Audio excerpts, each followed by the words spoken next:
Hello guys, my name is Ads and welcome back to another video. Today I'll be ranking every single Harry Potter movie ever made. This is the tier list I have. S is at the top for amazing and E is at the top for just incredibly bad. So without further ado, let's get into it. The first movie on the list is Harry Potter and the Philosopher's Stone, or Sorcerer's Stone if you're in a country where publishers thought that philosopher was too hard to say. So yes, the one that started it all, where a literal baby defeats the most feared dark wizard of all time using the power of plot armor and maternal vibes. This film is peak early 2000s British magic questionable CGI, robes that look like they were sewn by a blind house elf, and child acting that ranges from to please cut. The good bits. The music slaps. John Williams didn't really have to go that hard, but he did. Hogwarts looks magical in a way that makes you forget this is a school where children are routinely sent into forests with werewolves. Alan Rickman as Snape was iconic.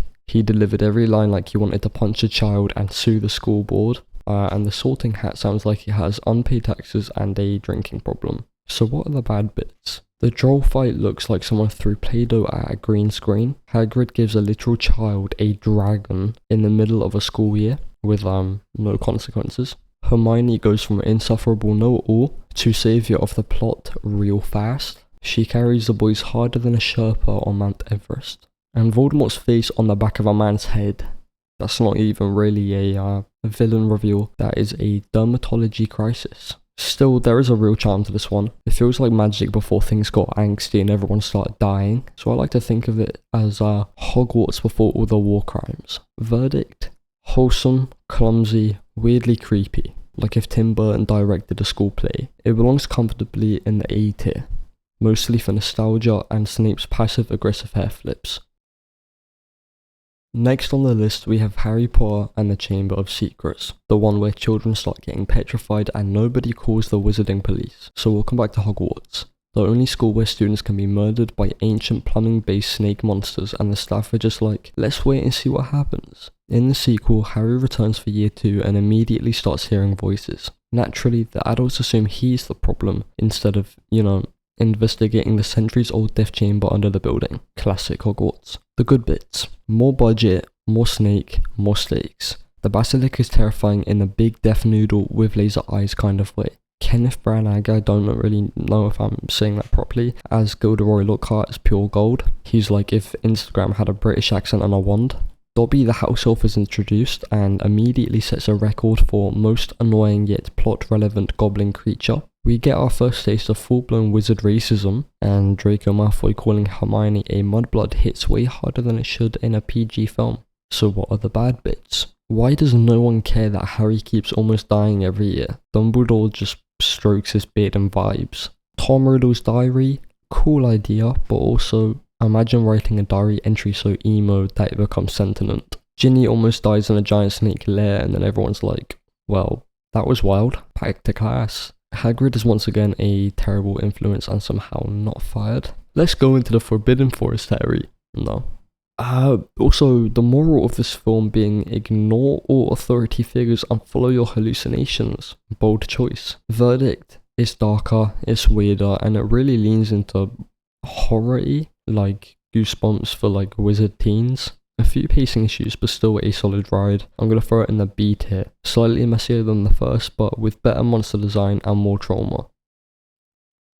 Next on the list we have Harry Potter and the Prisoner of Azkaban, the one where puberty hits, the director switches and everything suddenly gets very Tumblr.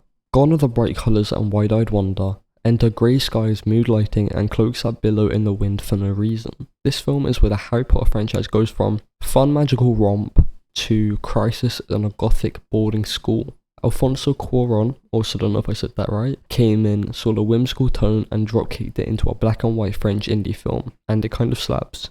The good bits. The aesthetic upgrade is chef's kiss. Everything looks like it was filmed inside a depressive oil painting, and I'm here for it. The Dementors are introduced and nothing screams children's fantasy like soul-sucking hooded raves that feed on happiness.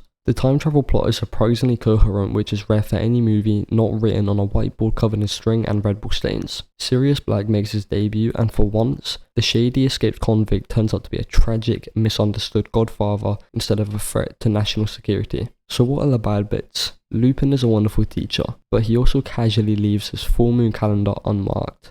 So, you had one job. Peter Pettigrew is revealed to have been sleeping in Ron's bed for 12 years, as a rat.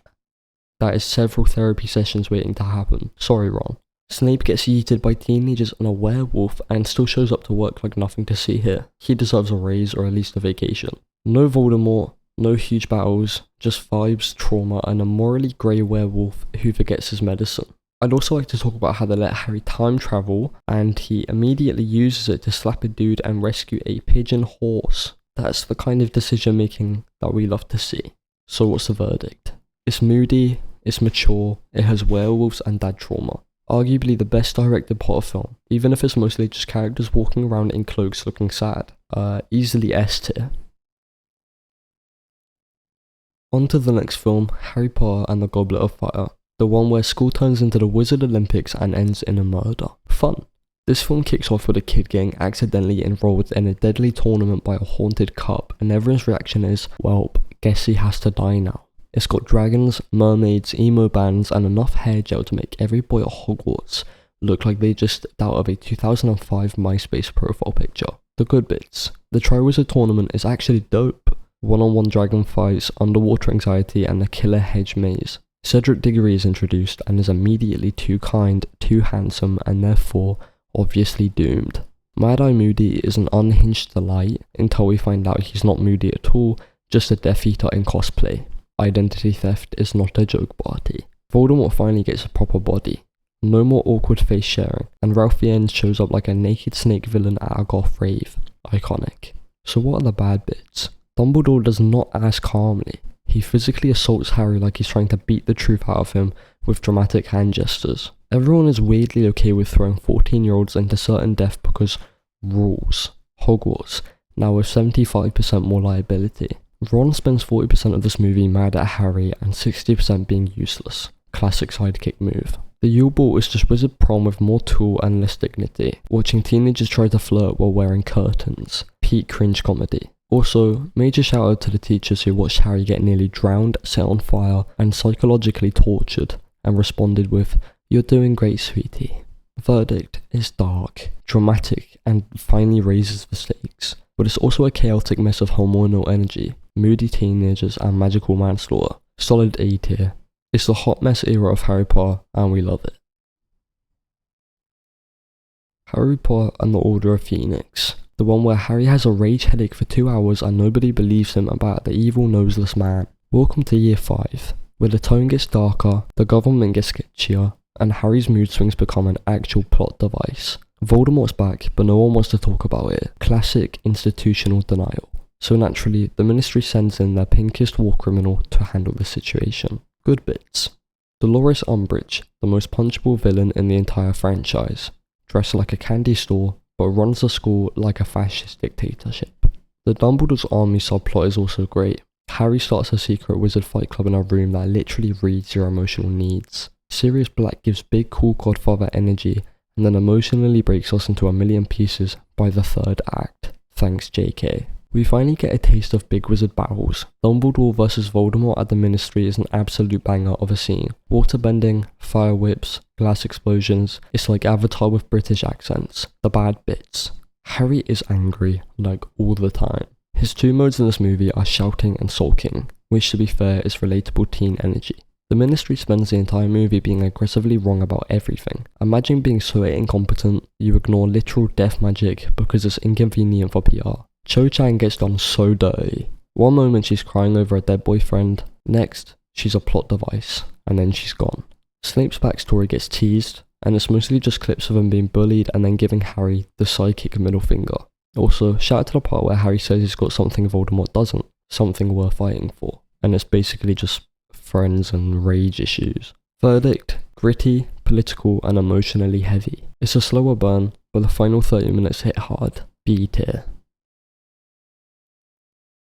For the next film, Harry Potter and the Half-Blood Prince, the one where everyone's trying to snog while Voldemort builds his murder IKEA set in the background. This is the calm before the storm. If you define calm as potion-fueled chaos, hallway makeout sessions, and Draco Malfoy brooding in closets for 80% of the runtime, the war's coming, but first, we flirt in sweaters. The good bits. Tom Felton is acting his pale little heart out. Draco is sweating, crying, brooding in bathrooms. It's like a haunted boy band music video. Slughorn is introduced and he's basically your eccentric uncle who hoards student memories like Pokemon cards. The mystery of the Half-Blood Prince adds a nice side plot, even though the big reveal is basically, surprise, it was Snape and it doesn't really matter. The cave scene, genuinely terrifying. Dumbledore screaming for mercy while drinking cursed water was peak nightmare fuel. Oh, and Snape finally makes good on his foreshadowing and kills Dumbledore. Or as Draco might say, wait, you were supposed to do this? So, the bad bits. Everyone's dating each other. Ron and Lavender are tonguing in public like nobody's watching. Hermione's having a breakdown, and Harry's simping over Ginny like she's a limited edition Firebolt. Ginny has all the charisma of a damp sponge in this film, yet Harry's like, I must hide my book in the room of requirement with you, sensually. Snape kills Dumbledore, but it's less epic betrayal and more sad man does his job reluctantly while everyone watches in slow motion. Half of the movie is awkward flirting. The other half is establishing a backstory they cut from the final edit anyway. Also, credit to Dumbledore for dragging Harry into a cursed cave to help him drink acid potion and then die dramatically. Ultimate mental energy. Verdict. Visually gorgeous, emotionally weird, and oddly horny for a movie about impending doom. A tier. Harry Potter and the Deathly Hallows Part 1. The one where they skip school, go camping, and slowly lose the will to live. And that's just the audience. Welcome to the Wizarding World's emo road trip. Voldemort is out in the open, the Ministry's been taken over by fascists, and Harry, Ron, and Hermione decide the best way to fight back is disappearing into the wilderness with no plan, no food, and one questionable necklace. The good bits. The animated tale of the three brothers is pure visual gold. Stunning, creepy, and the only time in the movie aren't cold, confused, or crying. Hermione finally gets some depth. She wipes her parents' memories, saves the group more times than anyone else, and carries the whole mission on her bushy little back. The Ministry infiltration scene is actually solid. Polyjuice hijinks and government takedown equals chef's kiss. Dobby's return is heartwarming, right up until it becomes heart-shattering. R.I.P. you beautiful sock-loving gremlin. So, the bad bits. 60% of this film is just camping. Cold, silent, magical camping. It's like Bear Grylls Wizard Edition, but with more angst and fewer survival skills. The Horcrux necklace makes everyone cranky, especially Ron, who rage quits a mission like a sulky Xbox player getting lag. Harry and Hermione's weird slow dancing scene is a bold choice. It's very, we're not gonna kiss, unless. Voldemort is off somewhere collecting Elder Wands and doing dark rituals on skeletons, while our trio is busy arguing in a tent over who brought the snacks. Also, shout out to that cliffhanger ending, Dobby's dead, the trio is broken, and Voldemort gets a super wand. And we fade our black like his Empire Strikes Back, British Trauma Edition. Verdict, bleak, quiet, emotionally heavy, and intentionally frustrating. It's not bad, but it feels like homework. C tier. The last movie, Harry Potter and the Deathly Hallows Part 2. The one where everything burns, everyone cries, and Neville Longbottom becomes a certified legend. This is it. The final showdown, no more camping, no more feelings, just war, death, redemption, and enough rubble to make you wonder if Hogwarts has insurance. Voldemort is at full power, Harry's walking towards destiny like he's in a perfume ad, and it's time to settle all of the magical beliefs. The good bits. The Battle of Hogwarts is chaotic, epic, and wildly destructive. Goodbye castle, hello medieval war zone, with wands. Professor McGonagall finally unleashes her badassery. I've always wanted to use that spell. Same queen, same. Alan Rickman delivers the most heartbreaking 5-minute flashback in cinema history. Turns out Snape wasn't just bitter, he was bitter with layers. Neville goes from background awkward kid to sword-wielding snake-slaying war god. Peak character glow up. Molly Weasley obliterates Bellatrix with one of the best one-liners in film history. Not my daughter, you bitch.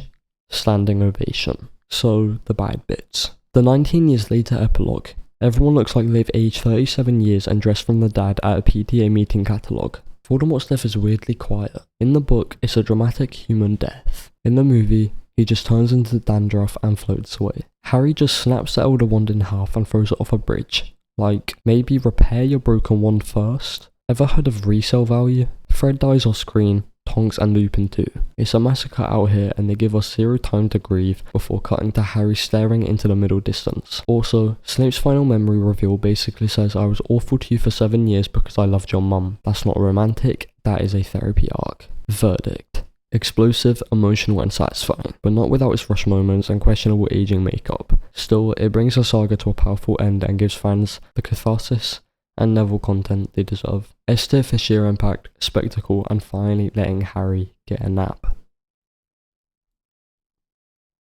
So there you have it, 8 films full of magic, trauma, and questionable adult supervision, and a disturbingly high child injury rate. From the amazing charm of the first movie, to the emotionally destructive Bible that is definitely Hallows Part 2, the Harry Potter series truly said let's traumatize an entire generation with British accents. We watched Harry grow from a wide-eyed orphan into a world-weary wizard with chronic PTSD, witnessed Ron become more than just comic relief, and saw Hermione carry the entire plot like it was her third unpaid internship. We fell in love with Hogwarts, a school with moving stairs, casual death threats, and an absolute garbage security system. We met villains so iconic they became Halloween costumes, and others who just made us want to punch our screens. Looking at you, Umbridge. Whether you think Azkaban was peak cinema, or you secretly love the camping trauma of Deathly Hallows Part 1, one thing's for sure. The series left a cultural scar deeper than Harry's forehead. Thank you for watching.